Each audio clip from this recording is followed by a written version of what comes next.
D'ail. Décontaminez-le vous-même. Le monde d'après se trouvait dans celui-ci. Il fallait seulement l'imaginer. Derrière les graphiques des experts patentés. C'était bien dans ce monde au présent éternisé que se trouvait le suivant.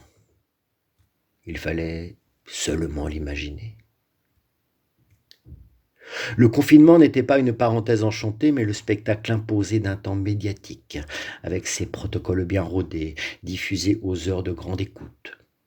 Restez chez vous, sauvez des vies. Faites vos courses dans les établissements autorisés, télétravaillez, ne vous déplacez pas sans autorisation, ne vous touchez plus, ne vous embrassez plus. L'amour, c'est la mort, la guerre, c'est la paix, la liberté, c'est l'esclavage, l'ignorance, c'est la force, la mort, c'est la vie. Certes, nous venons tous au monde capitaliste avec une date d'expiration.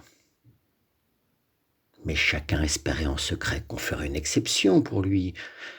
Cependant, nous rêvions, oui, nous rêvions toujours.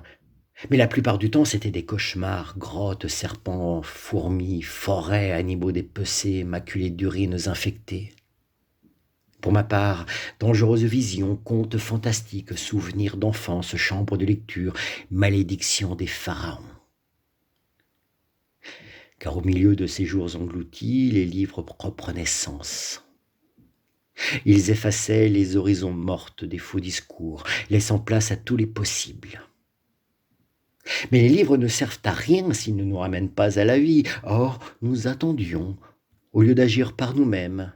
En refusant leurs images contrôle, nous attendions encore qu'on décide à notre place, prêts à tout accepter par sentiment de culpabilité ou pour quelques euros de plus. Toutes choses d'une égale étrangeté. Dehors, plus rien ne bougeait hormis les oiseaux sur les branches.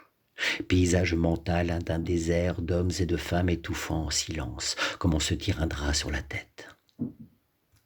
C'était le calme avant la tempête. Tout le bois mort des jungles et les villes en feu dans un futur sans avenir, tu disais, nous devons plus attendre.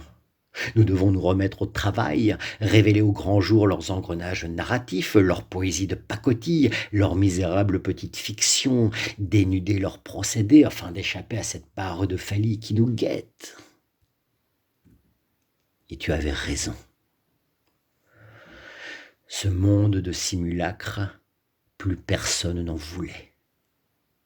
Réduire le vacarme émotionnel, renouer avec l'expérience vécue, se servir de tous nos sens pour faire exploser les standards de cette pseudo-réalité, en inventer une nouvelle, fabriquer de l'inédit. Tout cela était à notre disposition, de manière libre et gratuite. Il avait toujours été. J'avais presque fini par l'oublier.